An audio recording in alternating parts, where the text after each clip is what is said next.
Hey guys, welcome to my YouTube channel, or welcome back if you've been here before. My name is Liz and this is Let's Get Lizicle, where we do everything card making, and today is release day. So first I'm going to give you a little bonus haul. Spellbinders had a sale on last month, I think it was, for their kits. So I got the large and small type of the month for August of 2025, which are both like nautical themes. The little scuba divers, I needed this set. I wanted this set from the beginning, so I decided to get it because it was on sale. And then this one also, it's a great set for like scene buildings and stuff, especially with the aquarium pieces. The one problem I have with these dies is their photography that they do for it. For one, they don't include everything that's on here, which is kind of unfortunate because it's like, I know there are other things included, but they're just not shown here. I feel like you should show everything that's included, and if you can't fit it, make it a little smaller. Also, I noticed that this picture has the like door opening for the sandcastle included in the die cut and assemble for this, but it's not included in these cutouts. Like, it doesn't go on the fish, obviously, so I'm not sure why that's there. And then again, like the mermaid that's included is along with like the seashell, the pearls, and the sentiment and everything. Like, this is not included in any of these photos. And like, their photos online are not as good as the honeybee lovely layers guides that I recently discovered. And I think this one does show everything. Yeah, it shows like all the little fish. The scuba divers are a lot of pieces, and they're a lot smaller than I thought they were for some reason. I thought they would be a little bit bigger, but they're super cute, and they're like proportionate to the mermaid, which is good because then you can put them all in a scene and it makes sense. The fish, maybe not, unless you're doing like a forced perspective scene where you have the fish up front and like the scuba divers in the back, so it looks like they're at a distance. But anyway, that was just something I wanted to show you guys, so you'll see this coming up at some point for cards. So yeah, that was just a little bonus for today. And then we're gonna get on to the release. I just wanted to show you these first. I took all of my Simon's Positively Saturated inks, the ones that I own anyway, and I kind of matched them up with Pantones and hex codes and whatnot. So I printed out my very own sheets on this is the matte photo paper that I'm using, the 8.5 by 11 sheets.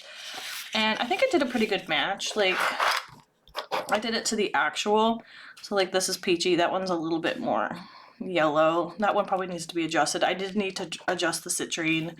Sunbeam's pretty good. Sherbert's a little bit less prominent, and Perfection's pretty good.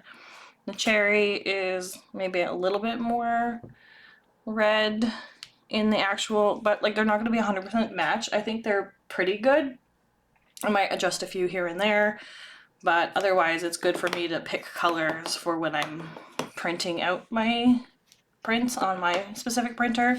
Again, I'm still having problems with my printer. This is supposed to be a no jam printer, but it's jamming like crazy right now, so I feel like there's something wrong on the inside of my printer that I need to either fix or just figure out how to get it working proper again, because it's leaving like ink lines at the top. It's jamming like crazy right now. I was trying to print off the color page, which I will put in the top left corner here, but I basically, with this release, I am including the color palette that I used plus the hex codes, and the coordinating inks for the Simon. So that will be included with your kit in case you want to use any of the white line prints to, you know, back on a different color, which I'll explain again in a second. But yeah, so the color palette I found on, I think it was Pinterest, and it had, I think, these 4 colors in it.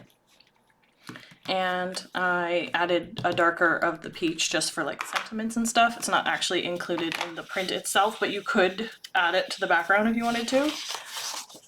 Plus, the kit comes with bonus ephemera for the roses with the cut. I just printed this. This is just the cut file, the SVG cut file.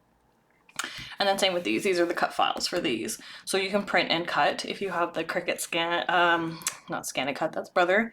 further scan and cut, you could scan these and then place the files on top. You'll have to convert them to the FCM if you have a Rather scan and cut, and then you can kind of place it on top. If you are using a Cricut, I believe you can print these and then place the cuts so that they'll print and cut in place proper. I don't have a Cricut. I should get one. Maybe even if I just get like a print Cricut Joy. I'm not sure if the Cricut Joy does print cut. I'm assuming it would, just smaller. But if you know, let me know. Maybe one day I will invest in like a Cricut. It is a little bit cheaper than the scanning cuts because it doesn't have the scanning feature, but I think it works well for these types of things where you have a sentiment and a cut file to go with it. And then again, these 3 ephemera graphic roses. They're kind of like rounded triangles that I played around with. And then we get to the prints. So I did 3 prints, 2 colorways this time. So I have the rose print, and then I have the white line rose print. This one comes as is in the cherry color, or you have a transparent PNG with just the line work, and you can add any color in the background, which I really like to include because I really like these like white line prints right now. I'm very much into them, and I think it makes it more versatile for you guys too, because like if you wanted to do the roses with like the sherbet background, which I think I have here with my printouts. Yes. This one I did originally because I was going to do a different color palette. But you can put this, you can put a navy in the background. You don't even have to use this color palette, but I just picked a like nice spring color palette. So yeah, you can add this color in the background or any other color you want on this, because I have this print and then again the transparent PNG with the line, so you can add whatever color you want behind it, which I have seen some people do with my files and they did amazing jobs with them. So the next print is like a graphic like daisy print. This is in a light peach, so it's a very subtle background, and then I did like the opposite for the background on this one. So this is in the peachy color background. And again, the white outline is available, so you can add whatever color you want in the background. Originally, I was going to do it in a yellow, which was this one. This is why the citrine's wrong. It's a little bit too dark. It needs to be adjusted. So I did fix that. But the yellow looks nice. I kind of like the yellow. It's a little bit more orangey on camera, but it is like a dark, like goldenrod yellow, I guess. But I think it's cute. It would make like a nice like 70s print too, even. And then we have the peachy background for that. And then this one is just leaf patterns, like it's just the leaves that are used in the rose pattern as a background. And then I have that with the perfection background and then just the perfection lines. And then again, the leaf pattern does come with the white outlines so that you can add a darker green behind this or a different color altogether. It's up to you. If you're going for like a jungle scene or something, this was the original green that I used, but it was a little bit too dark and too like icky in tone. This was from the original Pinterest color story, but I wanted to make it match my inks, so that is what I did for that. So the entire collection just looks, it's very spring, very fresh, very graphic. So this is the new print pack along with the ephemera pieces to go with it. So we're just going to make a card, I think, with the roses today. I think I'm going to use this background with one of these and then maybe one of the sentiments. And then I was thinking maybe we could do the roses and then put the leaves in the background. So maybe I'll do that for something different. And I will move over to voiceover and you guys can watch me make a card. So voiceover Liz here. The card that I put together today, super quick and simple. I love the way it looks. It's very bright and spring. And yeah, I didn't do too much to it. I wanted the paper to kind of like speak for itself. So what I did was I cut the leaf background. Originally I wanted to fill the entire card with no white border, and then I was like, this might look better with the white border, so I cut it down. Plus I had a little bit of the black ink streaks through the edges of it, so I decided to cut those off and just do my usual 4 by 5 1/4 inch panel.